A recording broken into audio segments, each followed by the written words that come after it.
Afternoon. So, ito na, because we're talking about misrepresentations in media, clarify ko lang, the reason we invited Governor Rosal was because actually Albay was on the president's list of provinces that cornered the most flood control projects in the country. In fact, pangilan po kayo? Number 5? Number 5. Number 6, with 273 flood control projects according to President Marcos. That's in the last 3 years. So, could you talk us through this number? Mataas po ba yan? Mababa? What is the context here? Well, good afternoon po again. Alam nyo, hindi tayo magtataka niyan dahil yung dalawang na-mention na contractor, yung SunWest and Highton, is based in Albay. No?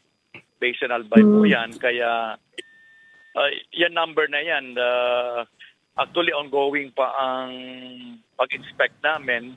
Pero based sa initial submit na listed ng DPWH, malapit tayo dyan. No? Maraming project dito sa Albay. Governor, can you tell us kung ano-anong klase yung mga flood control projects na yan? Dredging po ba yan? O yung sinisimento yung mga gilid ng waterways? Ano po kaya sila? Actually, it's a combination. Meron dredging lang, merong dike lang, or merong dredging lang. No? So sa ngayon, andito nga ako sa isang barangay sa Ginobatan, yung barangay Masarawag, no? Na dumadaan na yung tubig sa kalsada mismo. No?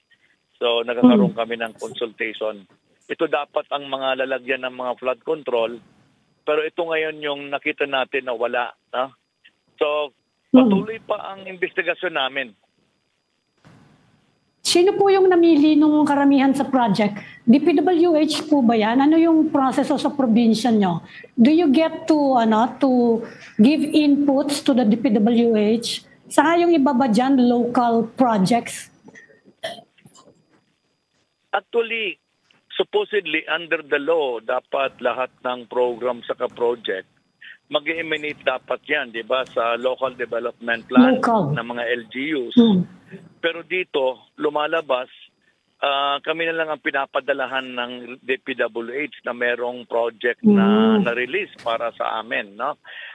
Kaya minsan, hindi na dinadaan sa LGU, sa mga barangay. No? Kaya nga ngayon, marami dito ng mga mayor at former mayor nagsasabi na hindi nila alam yung mga projects. No? But Governor, is that believable that wala kayong alam of what's going on in your backyard, especially for provinces that have hundreds of flood control projects over the past 3 years?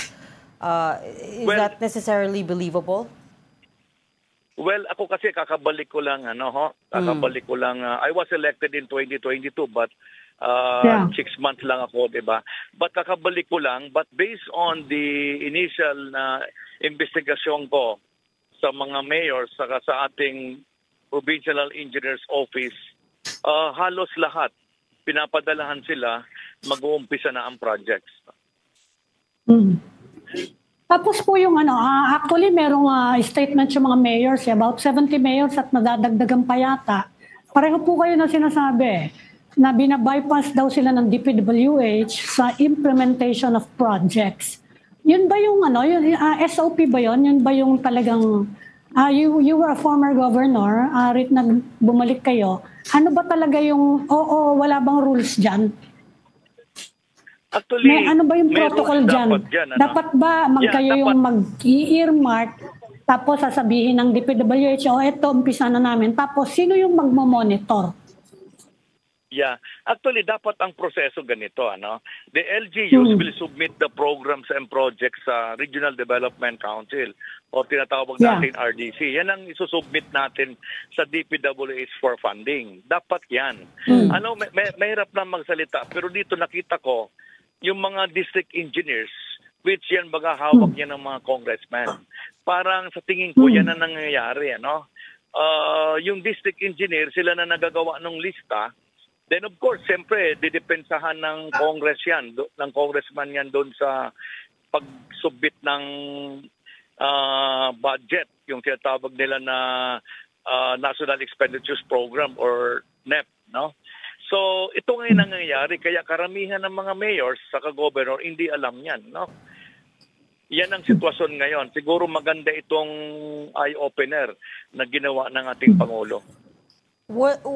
I'm sure you watched the privileged speech of Senator Ping Lacson, sir, no, sa Senate. Yes. He broke down kung saan na pupunta yung mga kickbacks, and he said, for instance, there were 2-3% that goes to what's known as reseta, which is na parang napupunta sa DEO, sa District Engineering Office, pero meron ding napupunta sa local officials where the project will be based. Tawag dyan royalty or lagay, which is or passing through yung some of the euphemisms na binibigay sa politikong may control sa distrito kung saan i-implement yung project. What do you know about this? Ako ang masabi ko kasi nga walang control ang mga ibang mayor and governors.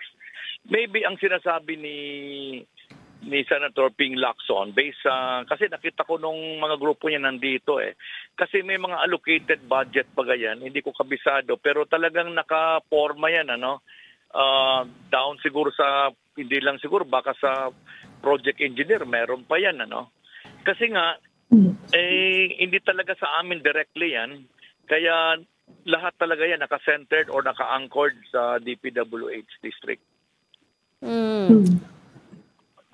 I mean, sa nakikita nyo ngayon sitwasyon, Governor, ano yung suggestion na pwedeng gawin para mabawasan yung opportunities for commissions, for corruption?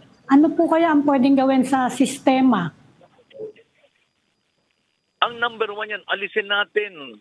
Dapat yung paglagay ng project galing sa Kongreso, yung pag nag-allocate sa district, dapat siguro i-centered natin doon sa local government, kung ano ang mga requirements ng ating mga mayors kasi sila talaga ang directly na magbe-benefit or sila ang apektado.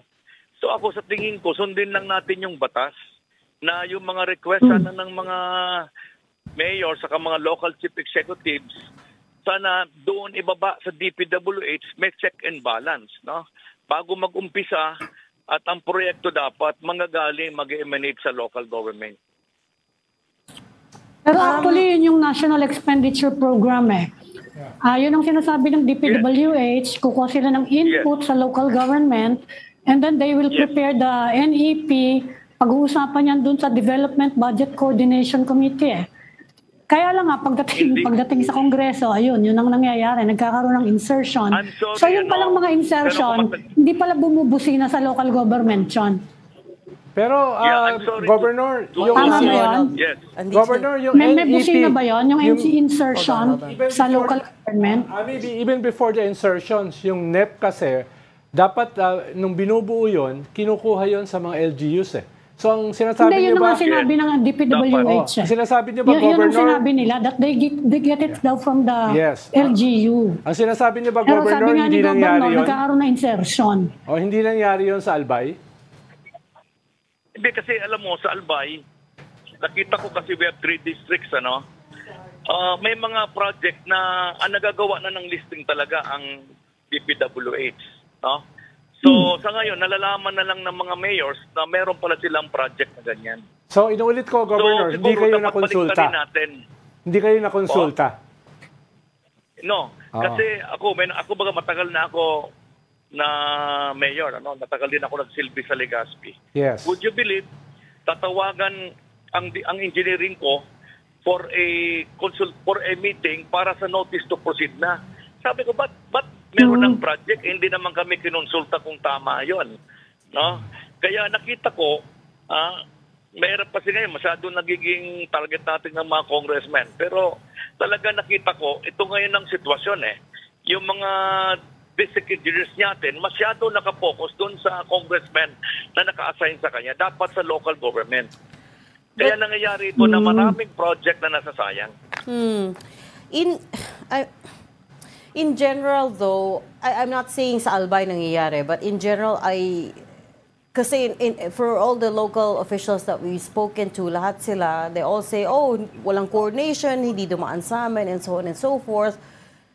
But to be honest, sometimes it's hard to believe, Governor, because a lot of these yung provinces, magkakakilala yung mga yan, right? So for instance, the governors and the mayors would know who the district engineers are, right? Ikaw ba sa probinsya nyo, do you know the district engineer in your district?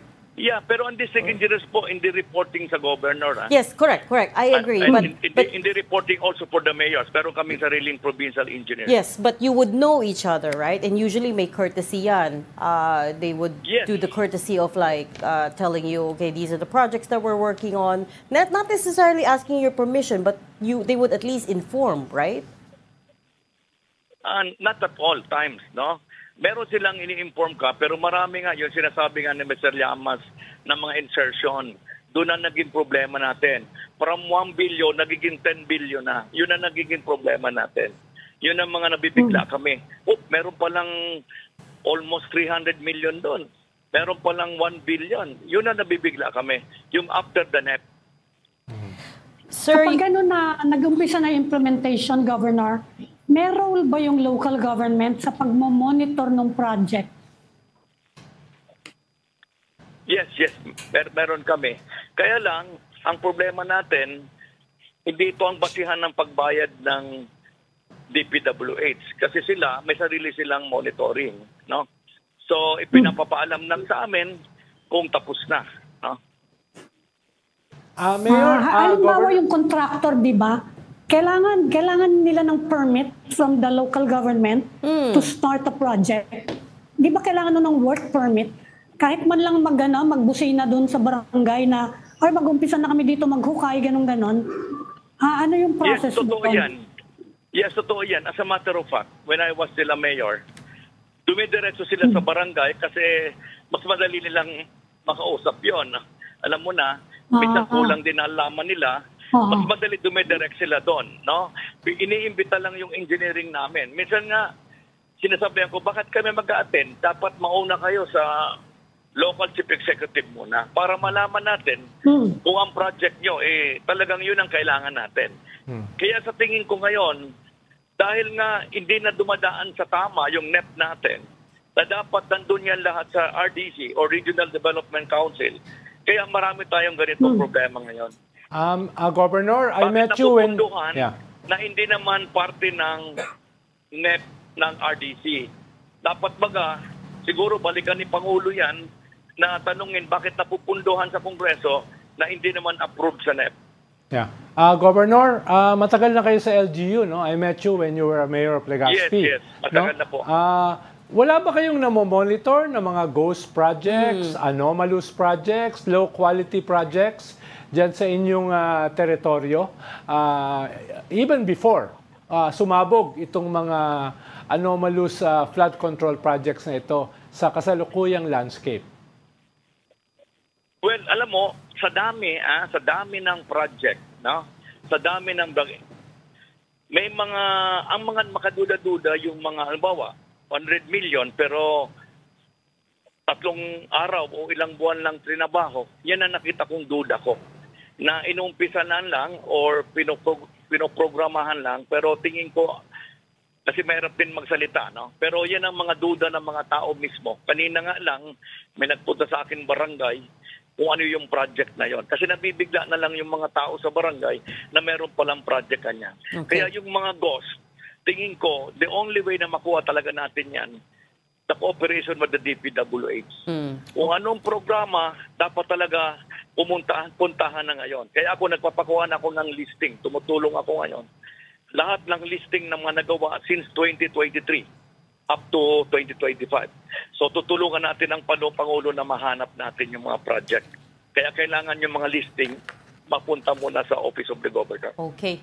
Let us know when you get that full listing. Pero for now, we have to leave the conversation because we're running out of time. Thank you so much for talking to us today, Albay Governor Noel Rosal. Salamat, Governor. Thank you.